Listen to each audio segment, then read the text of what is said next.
Pasangan pria dan wanita bersepeda motor ini diduga menculik seorang balita berusia 4 tahun di Jalan Rawat Tengah, Johar Baru, Jakarta Pusat. Korban dibonceng di tengah diapit kedua pelaku. Dari rekaman kamera pengawas CCTV, penculikan terjadi pukul 10.45 Kamis siang. Saat itu korban tengah bermain di depan rumah kerabatnya, persis di seberang rumah orang tuanya. Ayah korban mengaku tak mengenali wajah kedua pelaku. Namun diduga pelaku wanita cukup hafal wilayah tersebut karena kerap menunduk di setiap titik terpasangnya CCTV. Itu ada laki-laki dan perempuan, dan laki-lakinya itu pakai sweater hijau, pakai topi. Itu saya tidak terlihat mukanya itu kayak apa. Saya tidak kenal dan saya tidak mengetahui itu dia siapa. Dan untuk yang perempuannya pun dia hanya menutupi mukanya di sepanjang jalan di setiap CCTV. Pakai motor mereka Iya, pakai motor. Dari CCTV itu kelihatan motor Honda Genio. Plat nomor polisi motor pelaku terekam jelas di kamera CCTV. Orang tua korban telah bercerai 3 tahun lalu, namun ayah kandung korban mengaku tak menaruh curiga pada mantan istrinya. Peristiwa ini telah dilaporkan ke Polsek Johar Baru, Jakarta Pusat. Dari Jakarta, Rani Sanjaya, iNews melaporkan.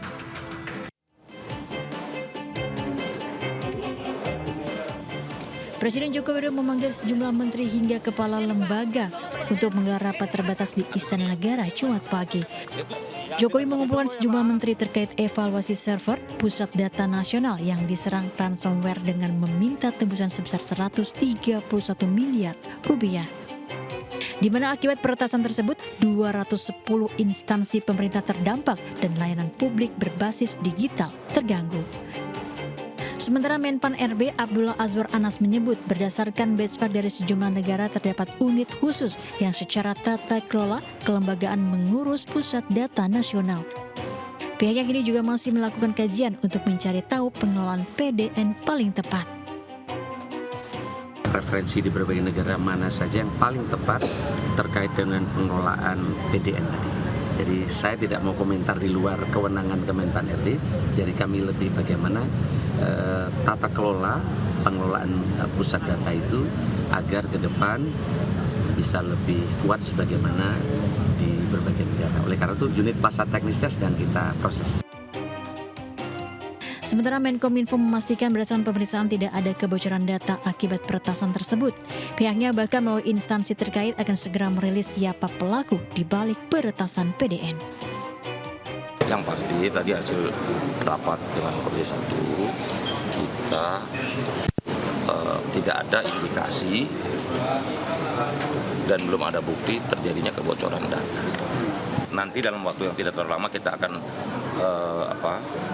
jelaskan ke publik siapa pelakunya, motifnya, apapun. Tapi yang pasti ini bukan state actor.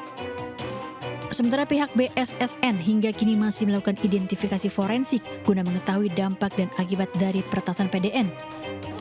Komisi 1 DPR juga meminta pemerintah membentuk crisis center guna memberikan perkembangan informasi ke publik ihwal penanganan yang dilakukan pemerintah terkait peretasan PDN tersebut. Dari Jakarta, Salam Rahmat, Yudi Permana, iNews melaporkan.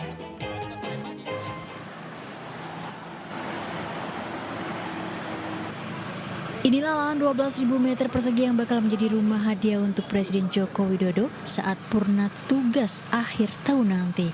Lahan yang terletak di Jalan Adi Sucipto, Kolomadu, Karanganyar, Jawa Tengah ini mulai dibersihkan dan dimasukkan beberapa alat dan bahan bangunan. Rumput dan semak pun mulai dipangkas oleh beberapa pekerja yang sudah ada di lokasi. Proyek pembangunan tersebut dikerjakan oleh PT Tunas Bangga Sanior, sementara proses pembersihan akan dilakukan dalam waktu sepekan ke depan. Pemberian rumah bagi mantan presiden dan wakil presiden ini diatur dalam Peraturan Presiden Nomor 52 Tahun 2014 tentang pengadaan dan standar rumah bagi mantan presiden dan atau mantan wakil presiden Republik Indonesia. Kepemilikan tanah ini sebelumnya dimiliki oleh 2 orang, di mana bagian depan milik perusahaan Rosalia Indah dan bagian belakang merupakan lahan warga sekitar. Dan untuk luas, fix tadi sudah kita konfirmasi sekitar kurang lebih 12.000 meter persegi. Nantinya PT Tunas Bangsa Sanor akan berkoordinasi dengan pemerintah kabupaten, salah satunya terkait peletakan batu pertama. Dari Karanganyar, Jawa Tengah, Janur Setiaji, iNews melaporkan.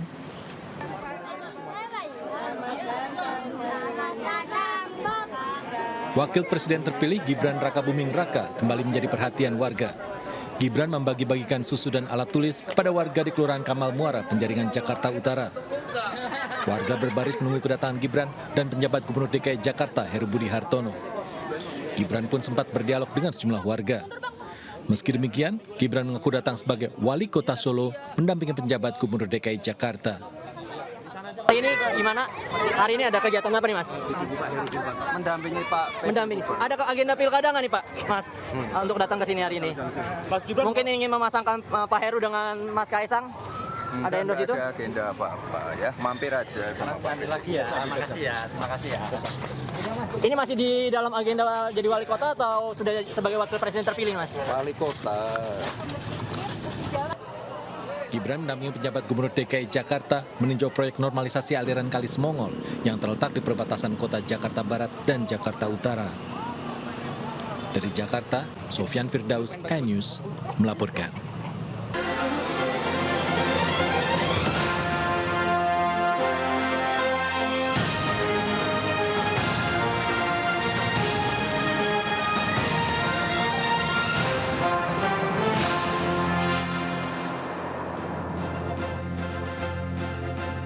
Halo, selamat pagi. Apa kabar Anda pemirsa? Selain berita utama tadi, sejumlah laporan menarik juga akan menemani aktivitas pagi hari Anda.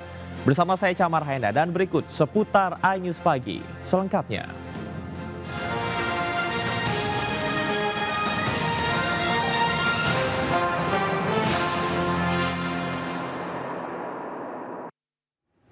Pemirsa, dua pria melakukan pencurian kabel listrik milik PLN di kawasan Pekojan, Tambora, Jakarta Barat. Akibat ulahnya terjadi pemadaman listrik dan kerugian puluhan juta rupiah.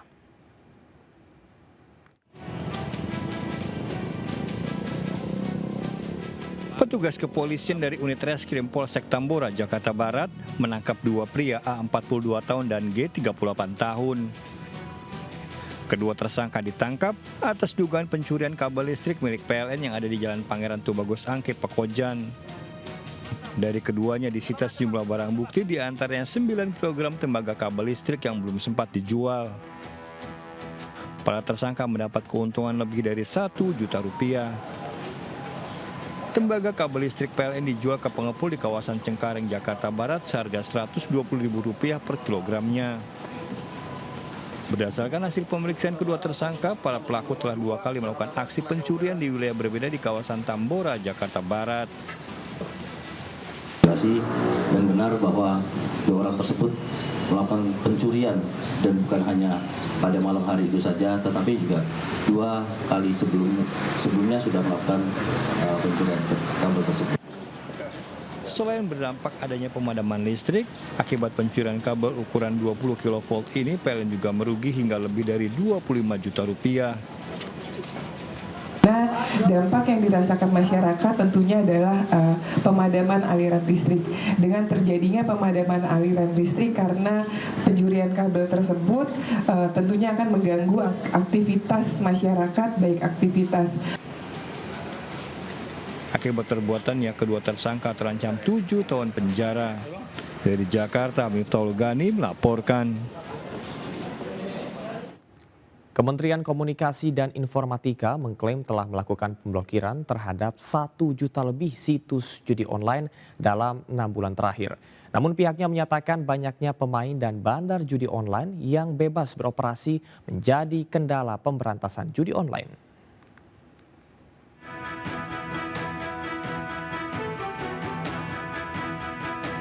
Judi online menjadi masalah nasional yang ramai diperbincangkan. Bahkan belakangan judi online menjadi pemicu munculnya masalah baru hingga tindak kriminal. Pasalnya judi online kini bisa dilakukan oleh berbagai kalangan, mulai dari masyarakat bawah, pegawai pemerintah hingga pejabat di kementerian hingga lembaga negara.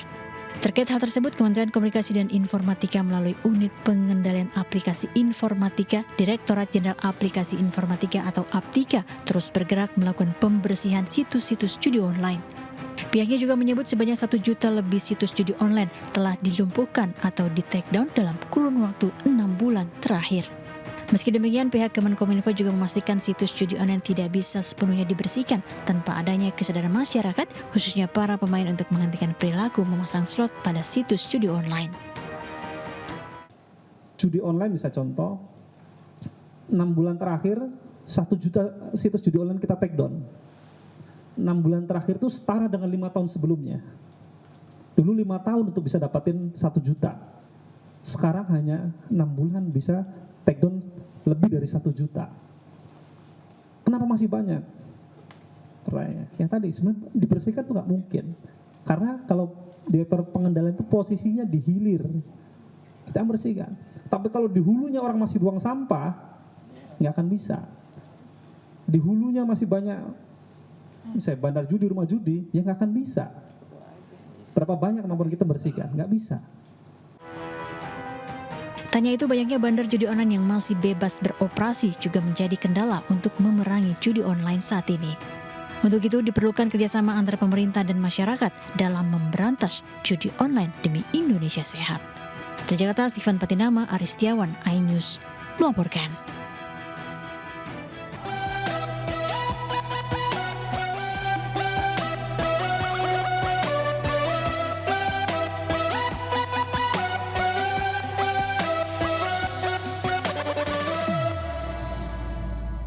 Ya pemirsa, di momen libur sekolah kami akan mengajak Anda berwisata edukasi mengenal berbagai jenis helikopter di Bandara Soekarno-Hatta, Tangerang, Banten. Menariknya selain bisa mengetahui dunia penerbangan, pengunjung juga bisa merasakan atmosfer terbang menggunakan heli. Dan seperti apa liputannya, berikut informasinya untuk Anda.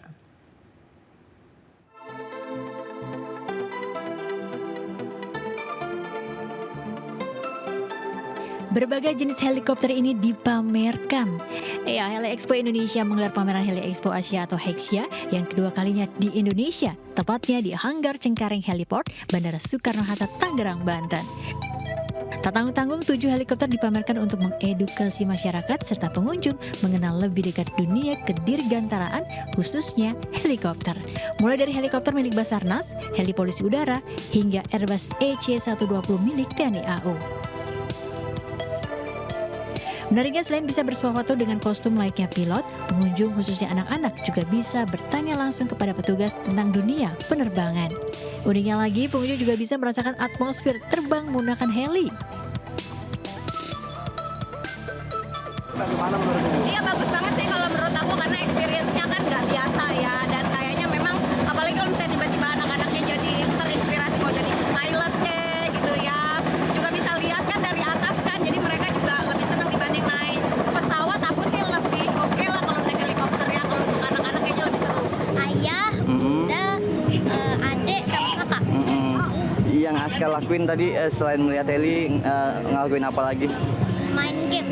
Main game, oke. Ada simulatornya juga atau gimana tadi? Ada yang Pertamina. Oh, oke. Sempat foto-foto juga berarti dong tadi? Tanya itu, demi menumbuhkan minat terhadap industri kedirgantaraan Indonesia, pengelola juga menyediakan heli simulator untuk para pengunjung. Menariknya lagi, selain ada berbagai giveaway, pengelola juga memberikan kesempatan untuk 15 pengunjung, masing-masing 3 orang setiap harinya untuk bisa berkeliling naik heli selama 15 menit secara gratis. Untuk undian kita berikan kepada para pengunjung yang mendaftar dan hadir di acara Heli Expo. Setiap hari kita akan mengundi 3 pengunjung terpilih, maka total ada sekitar 15. Itu secara free, dan juga kita menyediakan giveaway yang bisa didapatkan di saat acara. Pameran ini juga menghadirkan berbagai macam kuliner lezat dan fasilitas hiburan untuk keluarga. Nah, bagi Anda yang berminat, ada baiknya mendaftar terlebih dulu melalui website Heli Expo Asia. Hanya dengan merogoh kocek Rp20.000 di hari biasa dan Rp30.000 di akhir pekan, Anda bisa merasakan atmosfer dunia kedirgantaraan. Dari Tangerang, Banten, Hasnugara, iNews melaporkan. Berawal dari tanpa sengaja dititipi budidaya lebah oleh kerabat keluarga, seorang pria di Bali berhasil mengembangkan usaha madu menjadi pundi-pundi cuan. Tidak tanggung-tanggung, omset penjualannya bahkan menembus Rp300 juta per bulan. Dan berikut liputannya untuk Anda.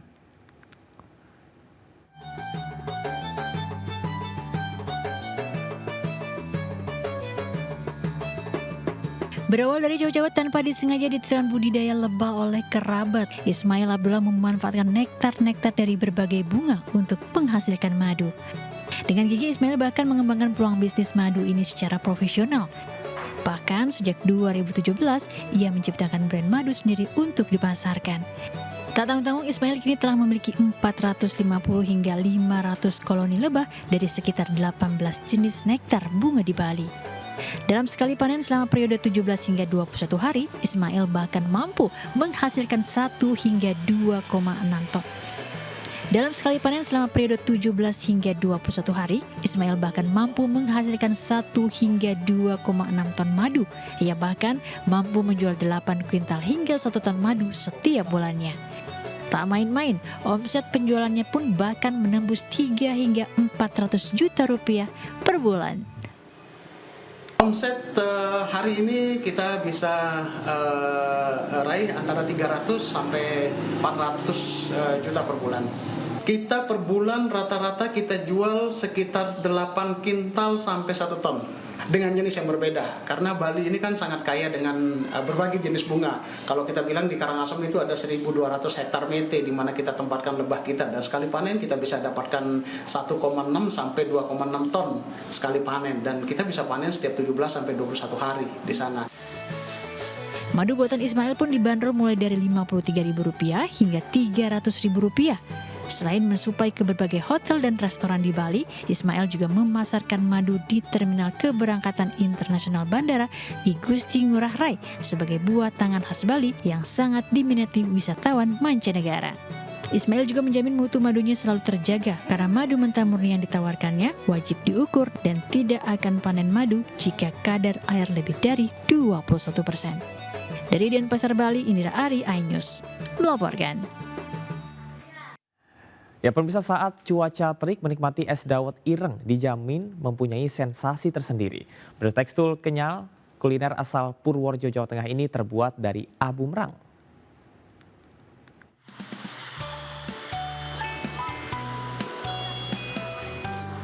Salah satu lokasi untuk menikmati es dawet ireng berada di warung Pak Wagiman di Jalan Nasional Butuh, perbatasan Kebumen dan Purworejo, Jawa Tengah. Dengan harga hanya Rp5.000 hingga Rp8.000, konsumen sudah bisa menikmati es dawet ireng sebagai pelepas dahaga di tengah cuaca yang terik. Untuk ciri khas dawet di Purworejo apa sih sebenarnya? Ciri khas rasanya? Hitam lah mas, warnanya hitam. Untuk proses pembuatan seperti apa awalnya Bu? Ya seperti orang bikin bubur sum itu loh, bubur beras sama gitu persis. Bahan-bahannya apa? Bahan-bahannya dari tepung sagu. Kuliner kenyal asal Purworejo, Jawa Tengah ini berbahan dasar tepung yang dicampur dengan abu merang. Adonan dawet yang sudah tercampur dengan rata, lalu dimasak dan dicetak dengan cetakan khusus yang akan berbentuk cendol. Umumnya dawet ireng disajikan bersama campuran santan dan gula merah.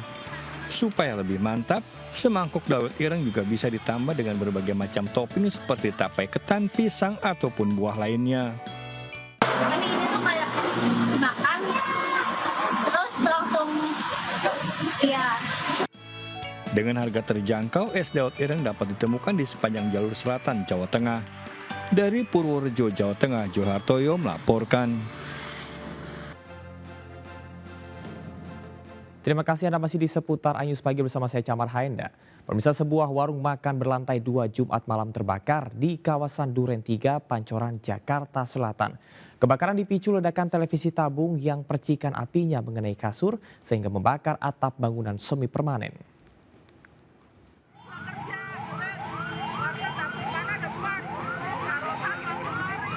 Kobaran api membakar lantai 2 sebuah rumah makan di Jalan Duren 3 Raya, Pancoran, Jakarta Selatan.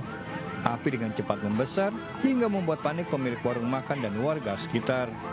Petugas pemadam kebakaran dan warga berupaya berjibaku memadamkan api agar tidak meluas ke bangunan lainnya. Kebakaran dipicu meledaknya sebuah tabung televisi yang berada di lantai 2 dan percikan apinya merambat ke kasur.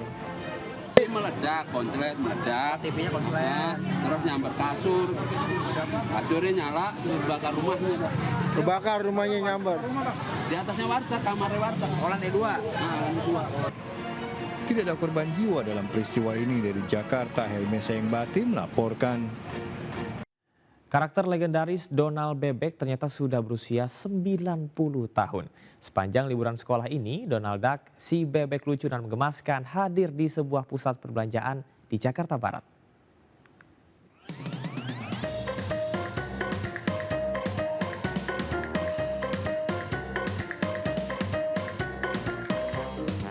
Karakter Disney legendaris Donald Duck tengah merayakan ulang tahun ke-90. Donald Duck dan kawan-kawan kini lebih dekat dengan penggemarnya di Indonesia. Bebek lucu dan menggemaskan ini hadir sepanjang liburan sekolah di Central Park Mall, Jakarta Barat. Berbagai kegiatan, merchandise istimewa, serta pernak-pernik menarik hadir di acara ini. Pengunjung juga berkesempatan melakukan meet and greet bersama karakter Donald Duck dan Daisy Duck. Kegiatan yang tepat bagi orang tua yang ingin menghabiskan waktu bersama buah hati. Terus ada foto bareng Donald sama Daisy. Seneng. Seru banget, cocok buat anak-anak, apalagi liburan kayak gini, keren banget deh pokoknya. Seru sih, udah gitu lucu kan, ada foto bareng sama Donald sama Daisy, pas banget buat liburan, jadi anaknya juga happy ketemu Donald tadi. Acara Disney Donald Duck 90 ini berlangsung sejak tanggal 14 Juni hingga 14 Juli mendatang. Dari Jakarta, Anggita Maura, Hoirudin, iNews melaporkan. Pemirsa, mantan Menteri Pertanian Syahrul Yassin Limpo dituntut 12 tahun penjara serta denda 500 juta rupiah dalam kasus pemerasan dan penerimaan gratifikasi di lingkungan Kementan. Selain denda, kasus SYL juga dituntut mengganti uang senilai 44,5 miliar rupiah. Mantan Menteri Pertanian Syahrul Yassin Limpo menjalani sidang tuntutan dalam perkara dugaan pemerasan dan gratifikasi di lingkungan Kementerian Pertanian. Dalam persidangan, SYL didakwa sah dan meyakinkan bersalah dalam pemerasan dan gratifikasi dalam lingkungan Kementan. SYL dituntut penjara selama 12 tahun serta denda 500 juta rupiah oleh hakim. Selain itu, SYL pun dituntut mengganti uang sebesar 44,5 miliar rupiah. Sebelumnya, SYL didakwa atas dugaan gratifikasi dan pemerasan uang di lingkup pertanian senilai 44,5 miliar pada periode 2022 hingga 2023. Jaksa juga mengungkap SYL terbukti memerintahkan stafnya yakni terdakwa Kasdi dan Muhatta untuk mengumpulkan uang patungan dari pejabat eselon 1 Kementan untuk digunakan kepentingan pribadi.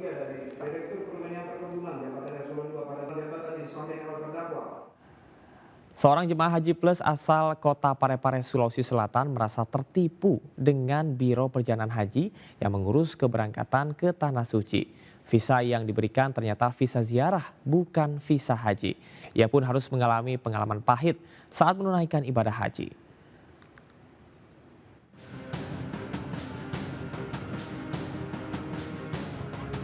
Syamsinar, seorang jemaah haji plus asal kota Parepare, Sulawesi Selatan, membagikan pengalaman pahit saat menunaikan ibadah haji tahun ini. Ia bersama rombongannya harus kucing-kucingan dengan kepolisian Arab Saudi karena visa yang mereka miliki ternyata visa ziarah, bukan visa haji. Sebelumnya, Biro Perjalanan telah meyakinkan dirinya bahwa visa yang digunakan adalah visa haji. Namun kepastian visa baru mereka peroleh tiba di bandara. Waktunya kita minta visa setelah biometrik selalu ditutupi, jadi kita tidak tahu bilang visa apa, yang dia bilang visa mujamalah.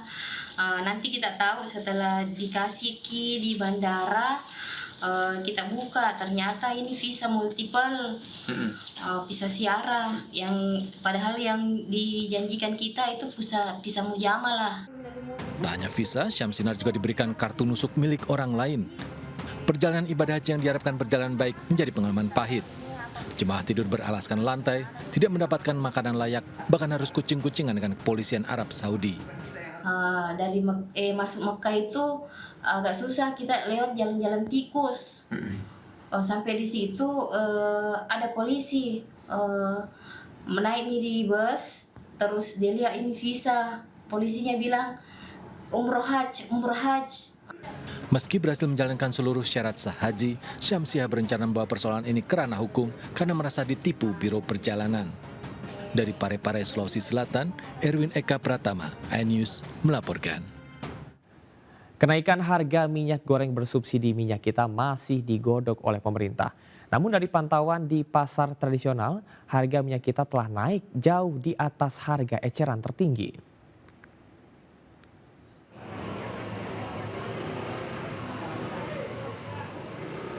Belum lagi pemerintah menetapkan kenaikan, harga minyak goreng bersubsidi minyak kita sudah meroket jauh di atas harga eceran tertinggi.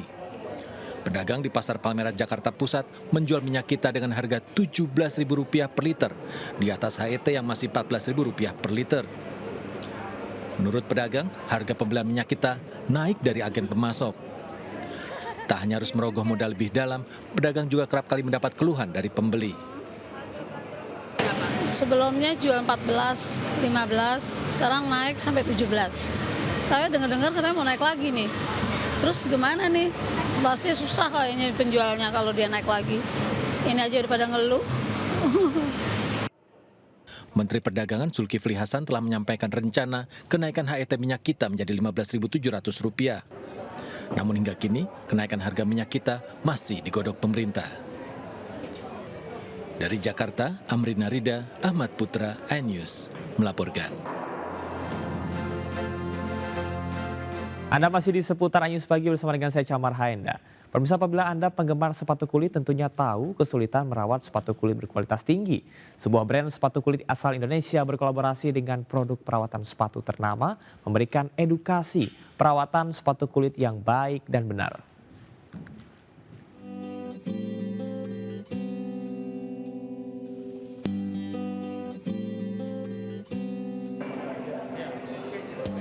Brand sepatu kulit ternama asli tanah air, Gino Mariani, meluncurkan acara eksklusif kolaborasi bekerjasama dengan produk pembersih dan perawatan sepatu kulit Stop & Go di salah satu gerainya di Mall Grand Indonesia, Jakarta. Bersama Stop & Go, Gino Mariani tak hanya meluncurkan koleksi sepatu kulit dengan kualitas terbaik, juga memberikan demonstrasi cara membersihkan dan merawat sepatu berbahan kulit asli yang tentunya memerlukan perawatan khusus. Dalam kesempatan ini, Museum Rekor Indonesia juga memberikan penghargaan kepada Gino Mariani sebagai brand sepatu lokal terlama yang masih diproduksi. Jadi sepatu boots ini memang dikenal sebagai sepatu yang kuat ya, karena terbuat juga dari kulit. Dan kulit itu kita bisa katakan tidak ada jangka waktu pemakaian. Kulit itu bisa dipakai bahkan 10, 15, bahkan kita pernah menemukan customer Gino Mariani yang sudah menggunakan sepatu Gino Mariani selama lebih dari 20 tahun. Ya bisa lebih banyak lagi customer Stop & Go dan Gino Mariani di luar sana itu lebih aware mengenai yaitu reparasi sepatu, kemudian mengenai tren sepatu kulit yang saat ini juga memang lagi kembali naik ya, dan juga nggak hanya berhenti di beli dan reparasi aja, tapi ya pentingnya untuk merawat. Gitu. Kolaborasi kedua brand asal tanah air ini menjadi kebanggaan, serta membuktikan brand asli tanah air mampu dipercaya selama puluhan tahun sebagai penyedia produk dan jasa terpercaya di Indonesia. Dari Jakarta, Muharlin Ade Supriyatna, iNews melaporkan. 2.000 lebih peserta antusias mengikuti audisi Indonesian Idol Season 13 yang digelar oleh RCTI di Kota Semarang Jumat siang. Wali Kota Semarang yang juga turut hadir menyapa peserta dan menyebut ajang pencarian bakat ini merupakan kegiatan yang positif bagi anak muda dan bisa mendatangkan cuan.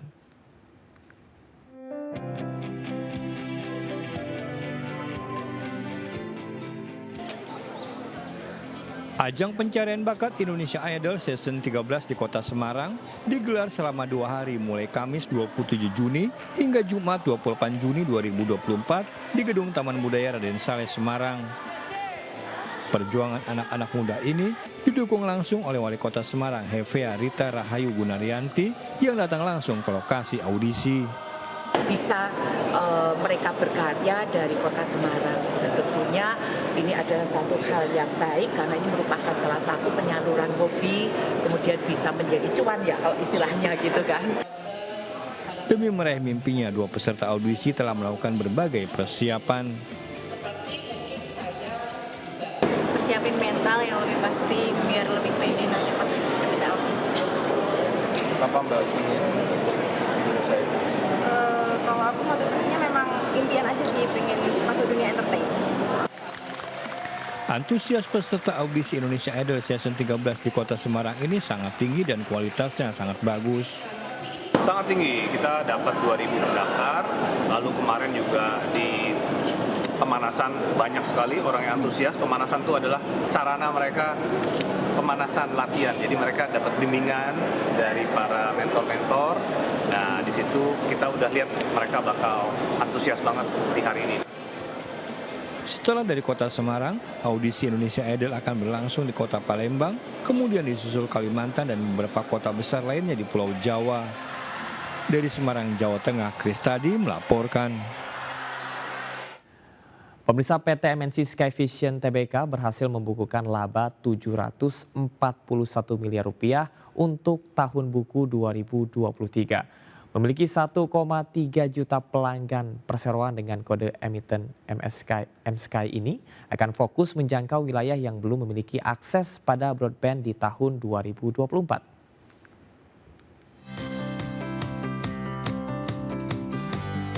PT MNC Sky Vision Tbk menggelar rapat umum pemegang saham tahunan RUPST di MNC Conference Hall Kebun Sirih, Jakarta. Audit kinerja perusahaan dan laporan keuangan tahun buku 2023, serta perubahan susunan direksi dan komisaris perseroan jadi agenda utama RUPST tahun 2024 ini. Dalam laporan keuangan, M-Sky mengumumkan pendapatan perusahaan yang mencapai 741 miliar rupiah. Pada tahun 2023, perusahaan mencatat pendapatan sejumlah 741 miliar, yaitu menurun sejumlah 373 miliar dari 1.114 miliar pada tahun 2022. Kinerja direksi dan operasional perusahaan telah berjalan dengan baik dan sesuai dengan tata kelola perusahaan yang baik, good corporate governance. Di tahun 2024, M-Sky akan fokus memberikan layanan yang optimal dan menjangkau wilayah yang belum memiliki akses pada broadband. Target ini akan menggandeng mitra-mitra strategis termasuk operator kabel lokal dan penyedia layanan internet atau ISP bersama. Dari Jakarta, Muhammad Zulhilmi, Rizky Solehudin, iNews melaporkan.